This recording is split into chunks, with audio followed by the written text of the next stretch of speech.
Assalamualaikum warahmatullahi wabarakatuh. Kami dari kelompok 5 izin mempresentasikan hasil diskusi kelompok kami mengenai penilaian pembelajaran online.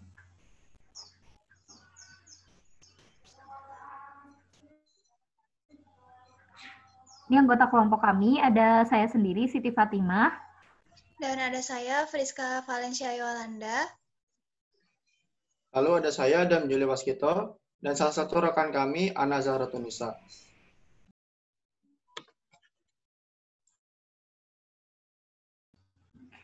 Ini bahasan yang akan dibahas pada penilaian pembelajaran online. Yang pertama tentang definisi penilaian, lalu penilaian dan pembelajaran online, tantangan dan hambatannya, serta kekurangan dan kelebihannya.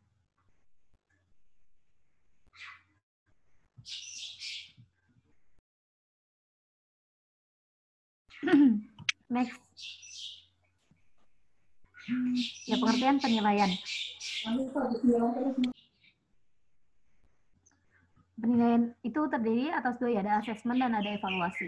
Untuk asesmen sendiri, menurut Hana, asesmen merupakan proses pengumpulan, interpretasi, dan sintesis informasi untuk mengambil sebuah keputusan. Nah, pengambilan keputusan ini sendiri dalam asesmen dilakukan berdasarkan data yang diperoleh dari hasil pengukuran. Pengukurannya bisa berupa data kuantitatif, yang dipandu juga dengan data kualitatif yang diperoleh dari hasil pengamatan.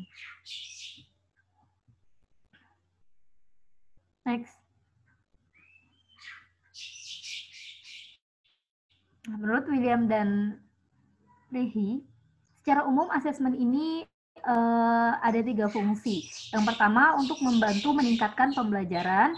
Yang kedua, menentukan hasil belajar siswa dan mengevaluasi kualitas program pembelajaran.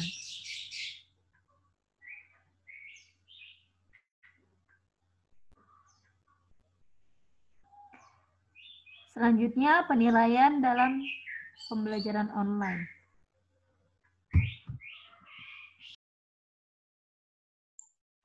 Ya, penilaian pembelajaran online ada dua, ya, ada metode dan strateginya, seperti itu. Yang pertama, ada metode atau metode penilaian online, yaitu pertama dengan cara konsep mapping atau mind mapping, terus digital poster, digital media project, simulation activities atau virtual laboratories, reflecting writing, journaling atau blogging, dan research project. Nah, yang pertama ini ada metode dari penilaian pembelajaran online, yaitu pertama dengan discussion boards atau papan diskusi. Di sini ada panduannya. Yang pertama, mempertahankan suasana diskusi agar fokus dan berkelanjutan sehingga dapat berhubungan satu sama lain. Yang kedua, berikan topik khusus dan fasilitasi percakapan agar tetap padat jalurnya. Yang ketiga, berikan umpan balik atau feedback yang dipersonalisasi di awal diskusi untuk memberikan panduan kepada siswa. Lalu ada membatasi jumlah kata yang digunakan siswa di setiap postingannya, misalnya 500 kata atau paling sedikit 300 kata, untuk mendorong mereka ringkas saat menyampaikan poinnya. Hal itu juga membuat postingan diskusinya bisa menjadi lebih mudah untuk dikelola. Yang berikutnya ada jadikan siswa sebagai fasilitator atau peran lain untuk mendorong partisipasi dan keterlibatan dalam diskusi. Dan yang terakhir ada menentukan pembobotan yang benar untuk kegiatan diskusi sehingga siswa tidak memprioritaskan nilai yang tinggi. Juga mengurangi keaslian dari diskusi itu. Jadi diusahakan diskusi itu tidak hanya untuk ayo anak-anak aktif buat akhirnya menjadi penilaian gitu. Jadi diskusi harus berjalan dengan seadanya aja. Lalu ada hambatannya. Hambatannya itu siswa akan membuat pos yang terpisah dan tidak terkait pembahasan yang sebenarnya. Banyak siswa yang gugup jika teman mereka membaca dan mengomentari tulisan mereka. siswa dapat kesulitan menerima komentar kritis pada postingan mereka, atau mereka merasakan postingan mereka itu mendapat lebih sedikit komentar daripada rekan-rekan mereka. Nah, sikap ini juga dapat membuat diskusi itu terasa kompetitif daripada kolaboratif. Nah, siswa tidak memberikan umpan balik atau feedback dan diskusi tetap pada tingkat permukaannya. Maksudnya tidak berjalan ya diskusinya. Lalu,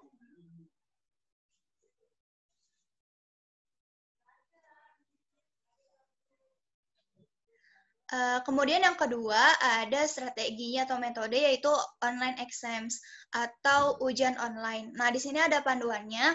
Yang pertama itu melakukan tes latihan menggunakan platform yang sama sehingga siswa menjadi nyaman dan terbiasa dengan penggunaannya. Jadi sebelum adanya ujian gitu ya, jadi dilakukan tes latihan dengan platform yang sama. Yang kedua, ujian 2 tahap di mana siswa harus menyelesaikan ujian praktik singkat yang tidak dinilai, menerima feedback, dan mengoreksi jawaban yang salah sebelum memulai ujian bertingkat. Nah, hal ini dapat memberikannya percaya diri dan meningkatkan prestasi. Yang ketiga, ada pastikan bahwa pertanyaan tidak membingungkan siswa, sehingga nanti akhirnya tidak ada waktu yang lama untuk konfirmasi soal-soal yang membingungkan atau yang ambigu. Terus yang terakhir ada gunakan fitur dalam LMS yang membantu mencegah kecurangan pada tes pilihan ganda. Misalnya seperti mengubah-ubah angka dalam pertanyaan matematika dan mengacak urutan pertanyaannya. Kemudian ada hambatannya. Di sini hambatannya, siswa akan menggunakan catatan internet dan bantuan dari teman sebaya untuk menyelesaikan ujian. Yang kedua, tugas atau kuis online yang inovatif seperti laboratorium virtual dan dapat memakan waktu dalam mengembangkan, menguji dan menerapkan. Terus ada saran. Nah, sarannya itu merancang ujian yang bersifat open book atau webbook ya. Open web atau open book. Dan yang kedua, beri gambaran kuis online sebagai kegiatan review untuk siswa. Kemudian ada tambahkan penilaian diri atau pertanyaan reflektif di akhir tugas atau kuisnya. Kemudian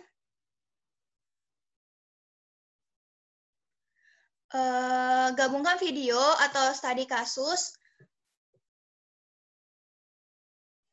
Tadi sebelumnya. Ya. Gabungkan video, studi kasus, simulasi, dan komponen interaktif lainnya. Next. Ya, kemudian ada esai atau written assessment atau project juga. Nah, ini di sini panduannya. Yang pertama, tugas tertulis yang lebih pendek dapat digunakan sebagai pengganti. Kedua, memposting esai atau tugas tertulis sebagai blog atau postingan diskusi. Yang ketiga, memandu proses penulisan dengan memberikan umpan balik. Dan yang keempat, fokuskan deskripsi penilaian dan instruksi pada proses dan produk penulisan. Di sini ada hambatannya. Hambatannya itu siswa yang kesulitan menulis, siswa yang kesulitan menulis. Yang kedua, memberikan umpan balik yang rinci dan spesifik. Kepada setiap siswa dapat menghabiskan waktu pembelajarannya. Nah, yang ketiga ada sangat mudah untuk tertinggal dalam proses penilaian ketika penilaian berlangsung lama. Nah, ini relatif juga terhadap gurunya. Kemudian ada sarannya. Sarannya itu sumber daya penulisan harus spesifik dan harus dimasukkan ke dalam catatan atau deskripsi tugas. Yang kedua, jadwalkan waktu untuk menilai tugas tertulis untuk memastikan selesai dengan tepat. Yang ketiga, umpan balik dapat diberikan secara tertulis sebagai penjelasan dalam pekerjaan siswa atau dalam audio atau formulir. Yang kemudian, gunakan contoh tulisan ahli dalam format yang sama seperti yang akan ditulis siswa. Dan yang terakhir, meminta siswa mengirimkan penilaian diri ketika mereka mengerjakan tugasnya. Kemudian ada e-portfolio. E-portfolio ini seperti project yang disusun biasanya itu dalam 1 semester atau targetannya panjang. Nah, di sini ada panduannya. Panduannya, perkenalkan proyek e-portfolio di awal semester dan memantau siswa untuk bekerja. Yang kedua, pastikan memiliki akses ke dukungan teknis, terutama saat siswa menggunakan file platformnya asing. Dan yang ketiga, menggabungkan elemen peer review atau kolaborasi. Siswa memperoleh wawasan baru dengan melihat apa yang dilakukan orang lain dan dapat membangun hubungan dengan melihat satu sama lain dengan mengembangkan keterampilannya. Nah, di sini ada tantangannya, yaitu siswa tidak selalu memahami tujuan membuat e-portofolio. Yang kedua, siswa mengalami stres ketika tidak paham atau mengerti penggunaan platform e-portofolionya. Dan yang ketiga, e-portofolio dapat terasa menakutkan bagi siswa. Ada sarannya, yaitu jelaskan alasan dibalik pentingnya proyek tersebut sebelum dilakukannya. Dan yang kedua, luangkan waktu lebih awal untuk membiasakan diri dengan platform yang akan digunakan. Yang ketiga, kembangkan skema penilaian yang dapat mengurangi bobot produk akhir seperti lulus atau gagal. Kemudian, sediakan rubrik yang jelas bagi siswa di awal proyek yang lugas dan mudah digunakan saat menilai. Kemudian mintalah siswa mengirimkan draft portofolio di tengah jalan, jadi meminta prosesnya. Kemudian ada lagi, pastikan ada kesempatan untuk refleksi. Dan yang terakhir ada bersikaplah fleksibel, tapi harus tahu batasan-batasannya.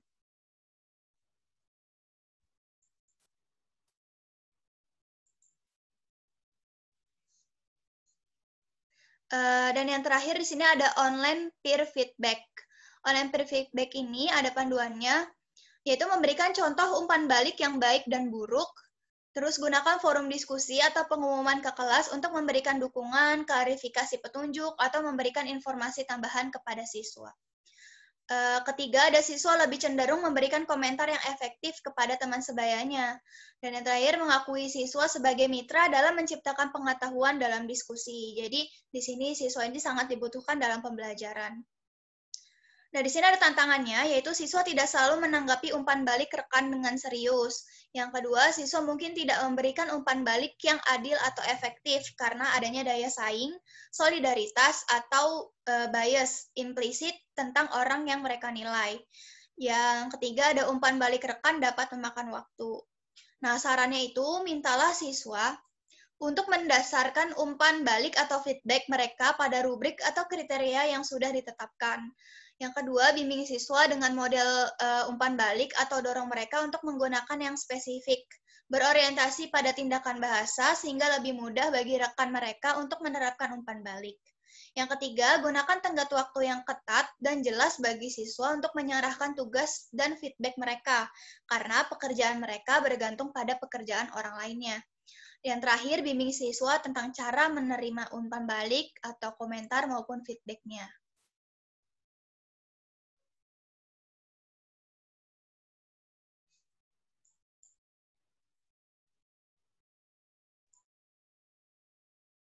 Ya, selanjutnya pengembangan asesmen pembelajaran online. Yang pertama, questions for reflective writing. Nah, refleksi adalah bagian penting dari pengembangan metakognisi, kesadaran tentang bagaimana seseorang berpikir dan belajar. Ini menurut Tenner tahun 2012. Mungkin sebagian siswa memang harus terbiasa gitu ya, dipaksa dulu untuk menuliskan refleksinya gitu. Tapi di sini bisa dilatih, contohnya dengan memberikan pertanyaan-pertanyaan, bagaimana kelas ini atau pembelajaran ini, misalnya pembelajaran kimia ini berubah cara berpikir kamu kayak gitu-gitu. Terus bagaimana Anda akan menggunakan apa yang telah Anda pelajari kayak gitu, apa yang akan Anda lakukan setelah mempelajari materi ini, seperti itu. Itu harus dilatih dan bisa dikembangkan pada pembelajaran online ini, karena kita bisa melihat bagaimana dia bisa merefleksikan pembelajarannya gitu. Next. Ya, selanjutnya yaitu buat rencana penilaian pembelajaran online. Ya. Dibuat bisa seperti kolom yang di sampingnya, bagaimana asesmennya, terus formatif dan asesmen instrumennya, kayak rubriknya dan segala macam. Nah, ini harus dievaluasi juga gitu ya. Nanti apakah rencana penilaian ini sudah mencakup atau membahas semua hasil kelasnya, terus apakah bobot penilaiannya sudah mencapai 100%, apakah ada keseimbangan antara penilaian formatif dan sumatif, terus apakah sudah ada variasi penilaiannya, metode penilaiannya, atau apakah rencana ini layak atau pantas, atau juga efisiensinya seperti apa. Nah, ini bisa direncanakan terlebih dahulu gitu untuk penilaian pembelajaran online ini. Next. Nah, periksa platform penilaian online-nya. Ada banyak faktor penting yang perlu dipertimbangkan saat menerapkan penilaian online. Sebelumnya diantaranya bisa melakukan pemeriksaan terhadap platform online-nya ini. Yang tadi ya, seperti apakah LMS atau Learning Management System yang tersedia ini sudah memenuhi gitu kualifikasi atau sesuai apa yang dibutuhkan, terus seberapa efisiensinya, terus apa aja kemungkinan-kemungkinannya, ini menyulitkan siswa atau enggak, itu juga harus dipertimbangkan. Next.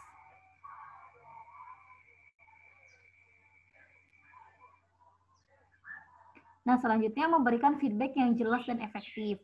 Nah, di sini ada model RISE ya, menurut Ray, yaitu salah satu dari banyak cara untuk menformat feedback.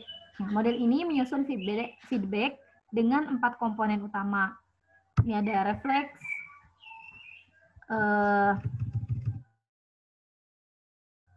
your overall evaluation of the work. Jadi bagaimana kita mengevaluasi kerjanya siswa itu secara keseluruhan. Tapi diberikan feedback itu yang efektif dan juga bisa membuat siswa itu lebih termotivasi gitu, seperti tadi yang sudah dijelaskan juga oleh Friska gitu. Misalnya, saya suka kamu menjelaskan ini gitu ya, karena bla bla bla. Terus ada juga inquiry. Kita di sini menambahkan informasi yang mungkin dia lewatkan gitu. Terus suggest, menyarankan. Ini kita memberikan ide untuk meningkatkan literasi saat dia bekerja kayak gitu. Terus yang terakhir ada yaitu mengangkat ya. Kita memberikan ide atau saran ke depannya itu harus seperti apa kayak gitu. Kalau tadi di suggest itu memberikan ide untuk meningkatkan literasinya gitu, untuk meningkatkan pekerjaannya saat ini. Misalnya, saya sarankan tambahkan lebih banyak informasi untuk mendukung pendapat ini kayak gitu. Terus kalau untuk mengangkat tadi ide untuk masa depan, maksudnya ide untuk pekerjaan selanjutnya, itu bisa misalnya kita di sini berikan kalimat yang menarik untuk dijelajahi dengan cara yang lebih dalam, atau di masa depan Anda bisa menggunakan metode ini misalnya, atau literatur yang seperti ini. Nah, itu feedback yang maksudnya bisa dikembangkan lagi gitu oleh siswanya. Next. Selanjutnya ada tantangan dan hambatan pada penilaian pembelajaran online. Yang pertama itu ada hambatan yang terjadi pada penilaian online itu. Yang pertama ada pemberian tugas yang tidak sama. Di sini maksudnya contohnya misalnya yang mengasih tugas banyak, ada sebagian guru yang lain tidak mengasih tugas sama sekali. Nah, ini juga merupakan pertimbangan dari guru itu tersebut ya, kenapa dia tidak memberikan tugas. Tetapi ini juga cukup menjadi hambatan karena guru jadi bingung untuk mengisi penilaiannya bagaimana gitu. Nah, yang kedua, ketersediaan sinyal yang tidak stabil dari tiap providernya. Ini menjadi salah satu alasan bagi peserta didik ya, yang menjadi hambatan pada penilaian pembelajaran online itu ketika siswa diminta untuk mengupload tugasnya, yang dikarenakan adanya sinyal yang buruk atau jaringan yang tidak stabil, akhirnya mereka tidak mengumpulkan atau bahkan telat atau bahkan tidak mengumpulkan tugasnya karena ketersediaan sinyal yang tidak stabil tersebut. Nah, yang selanjutnya itu keterbatasan kapasitas server pada saat penilaian ujian gitu. Jadi terkadang server yang digunakan itu cuma satu untuk seluruh satu sekolah gitu. Jadi pas pelaksanaan ujiannya itu sering mengalami servernya down yang mengakibatkan itu menjadi salah satu hambatannya juga. Terus yang terakhir itu ada kedisiplinan peserta didik, di mana selain 3 hambatan tersebut, kedisiplinan juga merupakan hambatan bagi penilaian online. Contohnya ketika siswa yang kurang disiplin dalam mengikuti ujian, gitu, misalnya terlambat login, maka akan mempengaruhi yang bersangkutan dalam mengakses sistem ujiannya yang akan digunakan. Next. Selanjutnya ada tantangan pada penilaian pembelajaran online. Yang pertama, penilaian itu harus bersifat valid, di mana penilaian harus dapat mengukur apa saja yang seharusnya diukur. Terus yang kedua itu harus adil, di mana penilaian itu harus untuk seluruh peserta didik, tidak menguntungkan atau merugikan peserta didik yang karena berkebutuhan khusus, serta perbedaan latar belakang seperti agama, suku, budaya, adat istiadat, status sosial ekonomi, ataupun gender. Terus yang ketiga itu penilaian itu harus bersifat objektif, di mana penilaian ini didasarkan kepada prosedur dan kriteria yang jelas, terus tidak dipengaruhi subjektivitas penilainya. Yang terakhir itu ada menyeluruh dan berkesinambungan, di mana penilaian mencakup semua aspek kompetensi dengan menggunakan berbagai teknik penilaian yang sesuai untuk memantau perkembangan dan kemampuan dari peserta didiknya.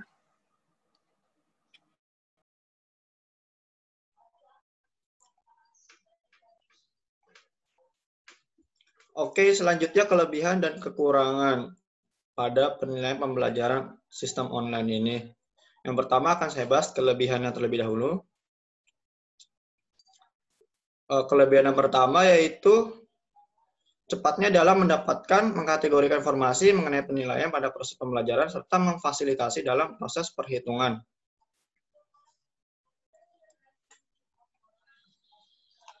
Jadi maksudnya ini, karena platform yang digunakan biasa terdapat fitur yang memudahkan dalam proses pendataan informasi, jadinya akan lebih memudahkan gitu dalam mengkategorikan, mendapatkan, atau memproses informasi tersebut. Yang kedua, meminimalisir kesalahan yang terjadi yang mungkin terjadi dalam proses hasil, seperti mungkin karena ada isi yang hilang atau mungkin sebagainya, kesalahan-kesalahan teknis yang biasanya dilakukan oleh human error. Yang ketiga, menghemat anggaran seperti proses printing, copying, distribusi, dan mengumpulkan formulir. Ya, jika menggunakan proses printing, copying, distribusi, dan mengumpulkan formulir. Menghemat anggaran seperti proses printing, copying, distribusi, dan mengumpulkan formulir. Ya, jika menggunakan sistem online, maka proses seperti mencetak atau mungkin memperbanyak dan mendistribusi kertas-kertas mungkin itu tidak akan ada gitu, sehingga dapat menghemat anggaran. Yang keempat, fleksibel dalam pengisian kuesioner, di mana dapat diisi di dalam kapan saja gitu, selama ada tenggat waktunya, tidak harus hari itu juga, sehingga dapat memudahkan responden dalam mengisi. Yang kelima, anonimitas responden sehingga dapat memperoleh hasil yang objektif. Maksudnya ialah jadi karena ini sistem online, maka siswa terkadang suka merasa terancam gitu ketika misalnya tulisannya itu terbaca oleh guru atau mungkin dikenali dari cara penulisannya. Nah, dengan sistem online maka tidak begitu berpengaruh. Jadi kekurangannya, yang pertama dibutuhkannya koneksi dalam mengisi penilaian seperti yang tadi terdapat pada hambatan. Dan yang kedua, sulit dalam memvalidasi kebenaran hasil yang diperoleh dalam penilaian dikarenakan sulitnya dalam pemantauan. Yang ketiga, rawan akan plagiarisme, di mana karena kemudahan sistem online ini maka siswa akan berpotensi sekali dalam terjadinya plagiarisme. Yang keempat, rawan akan malfungsi dari gadget yang digunakan, seperti yang disebutkan di hambatan, bahwa gadget yang digunakan kan sangat bervariasi. Nah, gadget tersebut juga memiliki spesifikasi yang mana juga mempengaruhi nanti akan dalam pengisiannya. Oke, terima kasih.